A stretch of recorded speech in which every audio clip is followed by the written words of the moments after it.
Magandang umaga mga ka-happy hour. Narito ang mga balita para sa MBC TV Network News Update, 9 AM edition. Mga paghahanda para sa 128th Rizal Day, puspusan na sa iba't ibang lugar. Maagang naglinis ang mga tauhan ng mga lokal na pamahalaan at Parks Development Authority sa mga monumento ni Dr. Jose Rizal.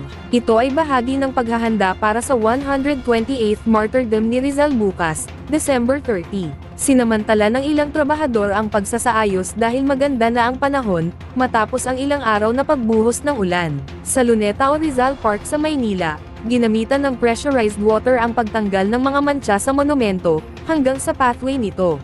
Inaasahan kasi ang personal na pagpunta ni Pangulong Ferdinand Marcos Jr. sa nasabing parke para sa wreath-laying ceremony. Maging sa Calamba, Laguna, kung saan ipinanganak si Dr. Rizal, ay inayos na rin ang lugar, habang sa bayan ng Daet, Camarines Norte ay ginamas na ang mga damo at kinaskos na rin ang tinaguriang First Rizal Monument. Pati sa Buhi, Camarines Sur, ay todo linas na rin ang mga nagmamantine ng kanilang parke. Maliban sa pag-aalay ng bulaklak, nakahanay din ang pagbubukas ng exhibit sa NHCP Central Office TM Calao Avenue, habang may workshop din sa NHCP Museo ni Jose Rizal sa Fort Santiago Intramuros, Manila. Samantala, 3 katao na nasawi sa aksidente sa kalsada ngayong holiday season, bilang ng nasangkot sa aksidente, tumaas pa sa 350. Nakapagtala ang Department of Health ng 3 katao na namatay, matapos masangkot sa aksidente sa kalsada ngayong holiday season. Ayon sa ahensya, 2 sa nasawi ay nagtamo ng matinding injury sa ulo, dahil walang suot na helmet habang sakay ng motorsiklo.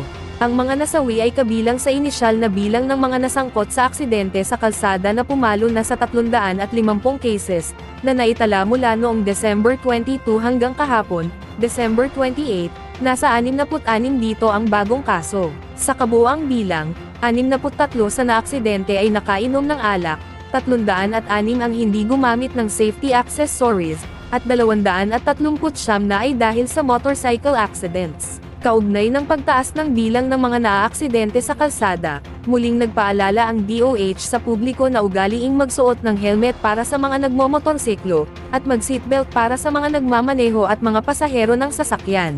Gayon din iwasan ang pagmamaneho kung pagod o nakainom ng alak, sundin ang itinakdang speed limit at mga road sign, upang maiwasan ang aksidente at siguraduhing mayroong 7 hanggang 8 oras na tulog, bago bumiyahe at iwasan din ang paggamit ng cellphone habang nagmamaneho.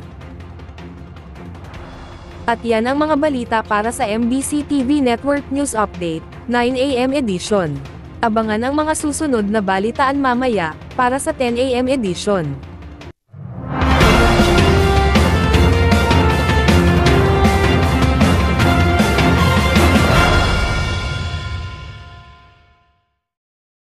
Mga ka-happy hour, kung gusto mong manood ang mga balita sa MBC TV Network News Update, mag-subscribe sa aming YouTube channel, i-like ang aming Facebook page, at i-follow sa aming TikTok account.